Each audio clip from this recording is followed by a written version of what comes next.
तो स्वागत है दोस्तों आपका आपके अपने मेस्टो क्लासेस में। दोस्तों इस वीडियो में हम लोग देखने वाले हैं एग्जाम्पल 7, 8 और 9, है ना। तो सबसे पहला जो हमारा एग्जाम्पल है वो है 7। देखिए क्या कह रहा है कि find the discriminant of the quadratic equation. हमारे पास एक क्वाड्रेटिक इक्वेशन ये दिया हुआ है, तो इसका हम लोग को क्या निकालना है, डिस्क्रिमिनेंट निकालना है, यानी इसका डी निकालना है। और क्या है, hence find the nature of its root, और इसका रूट्स बताना है। तो देखो आपको पता ही है कि डी पे जो है ना डिपेंड करता है नेचर ऑफ रूट्स। यदि हमारा डी इक्वल टू 0 हो जाए तो हमारा जो रूट्स होगा वो क्या होगा, इक्वल होगा, यानी एक्स का जो दो वैल्यू मिलेगा ना वो दोनों सेम होगा। और यदि हमारा डी क्या होता है, ग्रेटर देन 0 हो जाता है, तो वहाँ पे हमें एक्स के दो अलग अलग वैल्यू मिलेंगे, जिसको हम लोग बोलते हैं डिस्टिंक्ट रियल रूट्स। और यदि ऐसा हो जाए कि डी का वैल्यू जो है लेस देन 0 हो जाए, यानी डी का वैल्यू नेगेटिव आ जाए, 0 से कम आ जाए, तो उस केस में हमें जो वैल्यू मिलता है ना वो रियल नंबर नहीं होता है। तो चलिए सबसे पहले हम लोग इक्वेशन लिखते हैं। कितना है, 2x² - 4x + 3 = 0। देखो यहाँ से a का वैल्यू निकालो। a का वैल्यू क्या होता है, तो जो x² के साथ मल्टीप्लाई में होता है, तो यहाँ x² के साथ कौन मल्टीप्लाई में है, 2 है, यानी a का वैल्यू 2 हो गया। b कौन हो जाएगा, जो हमारा x के साथ मल्टीप्लाई में है, तो ये -4 हो गया आपका। और c का जो वैल्यू वो क्या हो गया, +3। अब हम लोग d निकालते हैं, तो d का फार्मूला होता है b² - 4ac। चलिए b की जगह पर रखिए कितना, -4 का स्क्वायर -4 इंटू a की जगह पे 2 हो जाएगा, और c की जगह पे कितना, 3। चलिए अब -4 का स्क्वायर कितना होता है, 16, -4 2 जा 8 और 8 3 जा 24। तो देखो 16 में से यदि हम कितना माइनस कर दें, 24 माइनस कर दें, तो यहाँ पे आ जाएगा -8। यानी दोस्तों हम देख सकते हैं कि यहाँ पे d जो है हमारा क्या हो गया है, लेस देन 0 हो गया है। तो इस केस में हम बोल सकते हैं क्या चीज़, नो रियल रूट्स, है ना। हमारा जो है क्या होगा, d का वैल्यू जो है नो रियल, मतलब d का वैल्यू तो नेगेटिव हो गया, इसलिए नेचर ऑफ जो रूट्स होगा ना वो नो रियल रूट्स होगा। ठीक है, चलिए नेक्स्ट क्वेश्चन देखते हैं। तो दोस्तों एग्जाम्पल 8 देखते हैं। देखो ये क्वेश्चन थोड़ा सा पेचीदा है और इसमें कई सारे ऐसे बच्चे हैं जो थोड़ा फंसते हैं, है ना। तो आपको ध्यान से समझना है, और आपके लिए मैंने एक काम किया है, एक मैंने इमेज यहाँ पे ऐड किया इस वीडियो में, ठीक है ना, जिस इमेज को देख के आपको बिल्कुल क्रिस्टल क्लियर हो जाएगा कि क्वेश्चन क्या कह रहा है। ऐसे तो बहुत सारा लिखा हुआ है ना, पढ़ते पढ़ते आदमी थक जाता है, लेकिन फिर भी एक बार हम पढ़ देते हैं और आपको फिर एग्जैक्टली समझाते हैं कि क्वेश्चन क्या कह रहा है ना। तो देखो लिखा क्या है कि a pole has to be erected at a point on the boundary of a circular park of diameter 13 metre in such a way that the difference of its distance from two diametrically opposite fixed gates A and B on the boundary is 7 meters. Is it possible to do so, है ना? If yes, at what distance from the two gates should be the pole be erected? अब आप ध्यान से समझिए question क्या कह रहा है। देखो कह रहा है ना कि एक सर्कुलर पार्क है, ठीक है, और इसके इस एंड पे और इस एंड पे, है ना, दो गेट हैं, ठीक है, क्या है, दो गेट हैं, और ये इस तरीके से हैं जो कि एक डायमीटर बना रहे हैं। और ये डायमीटर कितना दिया है आपको, 13 मीटर दिया है। कितना दिया है, 13 मीटर। और देखो क्या हो रहा है कि ये जो गेट है ना, इसके अपोजिट में यहाँ पे कोई पोल है, ठीक है। तो पॉइंट ए से इस पोल का कुछ ना कुछ डिस्टेंस है, और पॉइंट बी से भी इस पोल का कुछ ना कुछ डिस्टेंस है, और ये जो भी डिस्टेंस है ना, इनके बीच में क्या है, 7 मीटर का गैप है। यानी हम इसको ऐसे समझ सकते हैं कि यदि ये हमारा 7 है तो ये क्या हो गया, 14 हो गया। या हो सकता है कि ये 7 हो तो ये 14 हो जाए, ये अगर 21 है तो ये 28 हो सकता है, या ये अगर 21 है तो ये 28 हो सकता है। मतलब आप समझ रहे हो ना, दोनों के बीच में कितना गैप है, 7 का गैप है। तो हमको बताना है एग्जैक्ट, है ना, ये जो आपका AP है और ये जो BP है, इसका लेंथ कितना होगा। अब ध्यान से समझो एक बात, देखो सबसे पहले यदि हम देखते हैं तो ये किस पे बना हुआ, मतलब ये क्या है, एक सर्किल है आपका, ठीक है। और आप यदि कोई चीज़ डायमीटर से जाके और एक ट्रायंगल बनाता है ना, ठीक है, तो वो किस पे बन रहा है, एक सेमी सर्किल पे बन रहा है। और जब कोई भी ट्रायंगल एक सेमी सर्किल पे बनता है तो यहाँ पे एक 90 डिग्री का एंगल क्या होता है, फॉर्मेशन होता है, यानी यहाँ पे एक 90 डिग्री का एंगल बनता है। तो दोस्त एक बात बताओ, यदि हम इस डिस्टेंस को x मान लें, है ना, क्या मान लें, x, तो क्या ये हमारा x + 7 होगा। तो इसका जवाब है कि हाँ। अब हम यहाँ पे क्या करने वाले हैं, पाइथागोरस परिमेय यूज करेंगे, जिसको हम बोलते हैं पाइथागोरस थ्योरम। तो सबसे पहले हम लोग आ जाते हैं कहाँ पे, ट्रायंगल ABP में, है ना। तो आइए, इन ट्रायंगल ABP, है ना, देखो इसमें क्या क्या जो है, ऐसे तो हम क्या किए हैं, लेट, है ना, let BP equal to x मान लिए हैं, और AP को फिर हम क्या माने हैं, x+7, ठीक है। अच्छा, ध्यान देने की बात क्या है कि यहाँ पे कोण P इक्वल टू है 90 डिग्री, ठीक है जी। तो यहाँ पे लगाइए बाई पाइथागोरस थ्योरम। आप जानते हैं क्या होता है पाइथागोरस थ्योरम। देखो अगर ये हमारा क्या 90 डिग्री का एंगल है, तो इसके सामने जो साइड है ये क्या होगा, हमारा हाइपोटेनस होगा। यानी हम यहाँ पे बोल सकते हैं कि AB का स्क्वायर इक्वल टू AP का स्क्वायर प्लस BP का स्क्वायर, ठीक है। अब आपका AB का वैल्यू कितना दिया हुआ है भाई, 13 दिया था। यहाँ पे आप लिख लीजिए 13 का स्क्वायर इक्वल टू AP को हम लोग क्या माने हैं, x+7, तो यहाँ पे लिखेंगे x+7। BP कितना है दोस्त, BP है x, तो इसको लिख लो x का स्क्वायर। अब चूंकि हम लोग इसको इधर एक्सपेंड करते हैं, तो देखो 13 का स्क्वायर तो आपको पता है ना 169 होता है, तो आप लिख लीजिए यहाँ पे है x+7 का होल स्क्वायर, यानी इसको हम लोग ऐसे समझ सकते हैं कि a+b का होल स्क्वायर। ओके, चलो तो लिखते हैं a स्क्वायर यानी x स्क्वायर, फिर होता है क्या b स्क्वायर यानी 7 का स्क्वायर, फिर होता है 2ab, तो 2 एक जगह पे x और b की जगह पे 7, तो इसको हम लिखेंगे 2 × x × 7, है ना।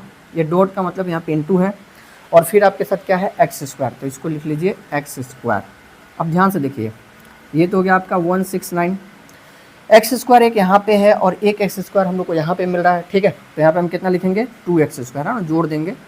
ये देखो 7 का स्क्वायर 49 होगा, इसको आपस में यदि मल्टीप्लाई किया जाए तो ये कितना हो जाएगा 14x, ठीक है।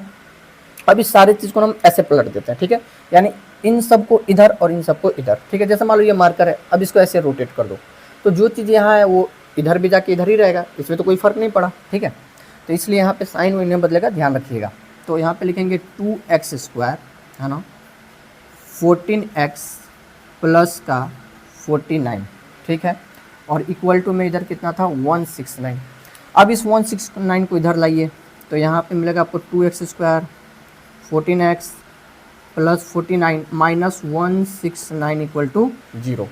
अब दोस्तों होगा क्या कि ये 169 में से ना हम लोग 49 को क्या करेंगे, माइनस कर लेंगे। ओके, तो ये आपका हो गया 2x स्क्वायर प्लस 14x, और जब माइनस कीजिएगा तो कितना मिलेगा 120।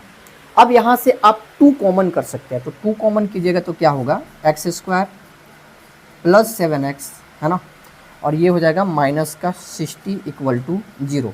अब देखो ये जो हमारा 2 है ना, इधर मल्टीप्लाई में है, तो इधर भेजेंगे तो ये डिवाइड में जाएगा, यानी देखो ऐसे हो जाएगा 0/2, राइट।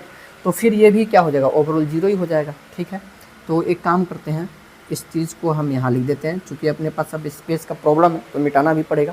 पहले आप देखिए, तो फाइनली ये हो गया आपका x स्क्वायर प्लस 7x और माइनस का 60 इक्वल टू 0/2, तो ये पूरा 0 ही हो जाएगा। कई सारे ऐसे बच्चे जो कंफ्यूज हो जाते हैं, उनको लगता है सर 2 कहाँ गया, है ना। तो देखो भाई 2 यहाँ पे डिवाइड होगा 0 में, ठीक है, और फिर वो हो जाएगा 0। चलिए इतना नोट कीजिए, फिर आगे बढ़ते हैं। तो देखिए अब उस इक्वेशन को हम यहाँ पे लिख दिए, है ना, और यहाँ पे देखो 0/2 क्या हो जाएगा, 0 हो जाएगा। तो एक बार और लिख देते हैं हम, x square plus 7x minus 60, है ना, और इक्वल टू 0। अब देखो क्या है कि इस 60 को इस तरीके से ब्रेक करना है ना, कि आपको मल्टीप्लाई करने पे मतलब कि 2 हिस्सा में तोड़ना है 60 को, है ना, कि मल्टीप्लाई करने पे कितना आना चाहिए, 60 आना चाहिए, और जोड़ो या घटाओ, है ना, कितना आना चाहिए, 7 आना चाहिए, ठीक। तो हम आपको एक रूल बताए थे, क्या ध्यान में रखना है। सबसे पहले तो देखो, यदि हम 60 को चाहते हैं ऐसे लिख सकते हैं 12 × 5, 12 पच्चे क्या होता है 60 होता है, और 12 में से यदि 5 घटा देंगे तो प्लस का 7 भी हमको मिल जाएगा, ठीक है। तो इसी में हम लोग इसको तोड़ते हैं। यहाँ पे लिखेंगे x स्क्वायर प्लस, देखो यहाँ पे क्या है कि हम इसको ऐसे लिखेंगे ब्रैकेट में 12, ओके, माइनस का 5, ठीक, तभी तो 7 मिलेगा, और x को बाहर रखिए अभी, और ये 60। अब देखिए यहाँ से क्या होगा, ये हो गया आपका x स्क्वायर, इसको हम लिखेंगे 12x माइनस का 5x और माइनस का 60 इक्वल टू 0। अब आप यहाँ से क्या कॉमन कर सकते हैं, तो x कॉमन कीजिए, तो यहाँ पे आपको मिलेगा x प्लस 12, यहाँ से क्या कॉमन कर सकते हो दोस्त, तो यहाँ से -5 कॉमन कर लो, तो ये हो जाएगा आपका x + 12। ओके, अब हम देख सकते हैं कि यहाँ भी x + 12 है, यहाँ भी x + 12 है, तो यहाँ से x + 12 जब कॉमन करेंगे दोनों जगह से, तो यहाँ पे बचेगा x और यहाँ पे क्या बचेगा -5। ओके जी, चलिए अब इन दोनों को हम लोग क्या करते हैं 0 से इक्वेट कर लेते हैं, यानी x + 12 = 0 एंड दोस्तों x - 5 = 0। तो यहाँ से एक x का जो वैल्यू निकल के आएगा वो -12 आएगा, और यहाँ से जो एक x का वैल्यू निकल के आएगा वो क्या आएगा +12। हालांकि हम लोग इस सवाल को दूसरे तरीके से भी बना सकते थे, कौन सा, तो सिद्धाचार्य जो रूल होता है ना, x = -b ± √b² - 4ac/2a, उस रूल से भी हम लोग इसे सॉल्व कर सकते थे। तो चलो हम उस रूल से भी इसको सॉल्व कर देंगे, बस आप ध्यान से देखिए। अभी देखिए क्या हुआ है कि x का वैल्यू जो है 12 है, यानी हमारा जो bp का वैल्यू निकल के आया ना, bp का वो कितना आया है, x = सॉरी 12 नहीं, 12 तो माइनस में, तो ये तो होगा नहीं, ठीक है, +5।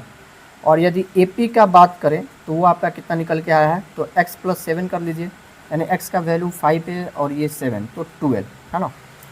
अब आप देख भी लीजिए, यदि 5 का स्क्वायर कीजिएगा तो 25 होगा, और 12 का स्क्वायर कीजिएगा तो 144 होगा, दोनों को ऐड कर दीजिएगा तो 169 हो जाएगा, और 13 का स्क्वायर तो उसके बराबर होता ही है। तो फाइनली ये आपका क्वेश्चन है। लेकिन दोस्तों यहाँ पे हम लोग को जो है फैक्टराइजेशन करके नहीं बनाना था, हम लोग को इस सवाल को बनाना था किस मेथड से, तो सिद्धाचार्य रूल से, यानी x का जो रूट्स वो सीखे ना, रूट्स निकालने का, क्या x = -b ± √b² - 4ac/2a। तो चलो उस तरीके से भी हम इसको क्या करते हैं, आपको बना के दिखाते हैं। तो देखिए उस रूल से भी हम लोग इसको सॉल्व करके देखते हैं। देखो यहाँ पे x² का कोफिशिएंट कुछ नहीं दिख रहा है आपको, यानी a की जगह पे यहाँ पे कितना है, तो a का वैल्यू यहाँ पे 1 है, ठीक है। b का यदि बात करें तो ये +7 है, और जो c होगा वो कितना होगा आपका -60, ठीक है जी। इस तरीके से इसको सॉल्व करना है। अब देखिए यहाँ पे आपको क्या करना है कि x = पता ही है -b ± √b² - 4ac, और बाई में क्या हो जाएगा आपका 2a, ठीक। तो यहाँ पे देखो -b की जगह पे रखो कितना 7 ± b का वैल्यू कितना है भाई, तो b का वैल्यू है 7 का स्क्वायर -4, a का वैल्यू 1, और ये कितना है 60। अच्छा ये 60 माइनस में कि प्लस में, तो ये तो माइनस में है, ठीक है, यहाँ रखेंगे माइनस, बाई में 2a। अब a का मान यहाँ पे कितना है 1 है। चलिए तो ये हो गया आपका -7 ± 7 का स्क्वायर, जैसा कि आपको पता है कि 49 होता है, ठीक है। और इसको आप इससे मल्टीप्लाई कर दीजिए तो ये हो जाएगा 6 × 24, है ना, और यहाँ पे माइनस माइनस प्लस हो जाएगा, तो ये हो गया 240। ओके, और नीचे क्या रखिएगा 2। अब यहाँ पे देखो -7 ± यदि इसको हम जोड़ दें तो हो जाएगा 289 बाई में 2। अच्छा यहाँ पे ये मत भूलना कि भाई x भी चल रहा है, ठीक है। तो ये -7 ± 289 का जो बाहर निकलेगा ना वो कितना निकल जाएगा आपका 17 बाहर निकल जाएगा, और बाई में 2। तो आपको क्या करना है कि एक बार जो है x का वैल्यू लेना है -7 + 17/2, और एक बार क्या करना है x = -7 - 17 बाई में 2। तो ध्यान दीजिएगा -7 + 17 ये हो जाएगा आपका कितना 10, और 10 में 2 से डिवाइड लगाओगे 5 आ जाएगा। यहाँ पे कितना हो रहा है, तो ये आपका हो जाएगा -24, और 2 से डिवाइड लगाओगे तो ये -12 आएगा। तो ये तो पॉसिबल नहीं है, जैसा कि हम लोग पहले ही देख चुके हैं, तो यही वैल्यू हमको लेके चलना पड़ेगा। तो इस तरीके से भी आप इस क्वेश्चन को क्या कर सकते हैं, सॉल्व कर सकते हैं, नोट कर लीजिए। दोस्तों क्वेश्चन नंबर 9 देखते हैं क्या कह रहा है कि find the discriminant of the equation 3x² - 2x + 1/3 = 0 and hence find the nature of its roots and find them if they are real. अब ध्यान से समझो, इस क्वेश्चन में हम लोग को 3 काम करना है। एक तो सबसे पहले इसका निकालना है, इसका डिस्क्रिमिनेंट निकालना है। उसके बाद डिस्क्रिमिनेंट जो भी निकलेगा उसके हिसाब से हम लोग को चेक करना है कि इसका नेचर ऑफ रूट्स क्या होगा। अब बोला कि यदि नेचर ऑफ रूट्स क्या हो, रियल हो, है ना, तो हमें क्या करना पड़ेगा, इसका जो है वैल्यू भी निकालना पड़ेगा, यानी x का वैल्यू निकालना पड़ेगा, ठीक है। तो चलिए देखते हैं क्या होता है। तो सबसे पहले हम लोग लिखते हैं इक्वेशन जो कि कितना है 3x² minus 2x plus 1/3 equal to 0। देखो यहाँ पे जो a का वैल्यू है वो कितना है, तो a का वैल्यू यहाँ पे 3 हो जाएगा, b का वैल्यू आपका -2 और c का वैल्यू हो जाएगा 1/3। तो d बराबर जैसा कि हम लोग को पता है क्या होता है b² माइनस 4ac। तो v का वैल्यू है -2, तो यहाँ -2 का स्क्वायर कर दीजिए, 4 a की जगह पे 3 आ जाएगा और c का वैल्यू है कितना 1/3। तो जैसा कि हम देख सकते हैं कि इस 3 से ये 3 क्या हो जाएगा, कैंसिल आउट हो जाएगा। यहाँ -2 का स्क्वायर 4 हो जाएगा और 4 में से जब 4 माइनस करेंगे तो क्या आ गया 0। यानी दोस्तों हमारा d जो है 0 आ गया है। अब आपको याद होगा कि यदि d हमारा 0 के इक्वल हो जाता है तो यहाँ पे हमें कौन सा क्या होता है, यहाँ पे आपको पता है ना नेचर ऑफ रूट्स क्या होता है। तो यहाँ पे हम बोलेंगे 2 इक्वल रियल रूट्स, है ना। यानी 2 हमें x का वैल्यू मिलेगा जो कि दोनों क्या होगा सेम होगा। अब हम लोग को क्या करना है, उसी x का वैल्यू को निकालना है। तो फार्मूला तो आपको याद ही होगा, क्या होता है x equal to -b plus minus root under b² minus 4ac/2a।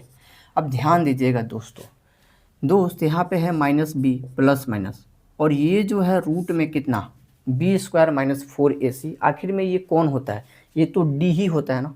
तो क्या इसके बदले हम इसको नहीं लिख सकते हैं, तो जवाब है कि बिल्कुल लिख सकते हैं। ठीक है, तो आप इसको लिख लीजिए, नीचे लिखिए 2a। अब ध्यान दीजिएगा यहाँ से आपको क्या करना है कि यहाँ से वैल्यू रख देना। तो जैसे b का वैल्यू कितना है, देखो यहाँ पे ये माइनस है पहले से और b हमारा खुद -2 है, तो यहाँ -2 रखेंगे, ओके, प्लस माइनस रखिए। d का वैल्यू जैसा कि आपको पता है कि क्या आया है 0 आया है, तो यहाँ पे आप रख लीजिए 0 2 और a का वैल्यू कितना है दोस्त, a का वैल्यू है 3, तो यहाँ पे रखेंगे हम लोग 3। अब देखो क्या होगा, किसी भी चीज़ में जीरो जोड़ो या घटाओ क्या फ़र्क पड़ता है, कोई फ़र्क नहीं पड़ेगा, सेम चीज़ ही आएगा। और यहाँ पे माइनस इंटू माइनस क्या हो जाएगा, ये तो प्लस हो जाएगा और इसमें प्लस माइनस 0 है तो इसमें तो कोई फ़र्क पड़ने वाला नहीं है, सेम चीज़ रहेगा। नीचे 3 × 6 सॉरी 2 × 3 कितना हो जाएगा 6। अब आप क्या कीजिए, इसको काट दीजिए तो ये कितना आ जाएगा 1/3। यानी इस तरीके से जो x का वैल्यू आया है ना वो कितना आया है 1/3 आया है और यही हमारा क्या है सोल्यूशन है। तो इस तरीके से दोस्तों हमारा जितना भी एग्जाम्पल था कंप्लीट हो गया। अब हम लोग नेक्स्ट वीडियो में देखेंगे जो कि कितना है आपका 4.3 और इस तरीके से आपका चैप्टर पूरी तरीके से हो जाएगा कंप्लीट। दोस्तों यदि वीडियो पसंद आ रहा है तो लाइक ज़रूर कीजिए, शेयर कीजिए। मिलते हैं नेक्स्ट वीडियो में।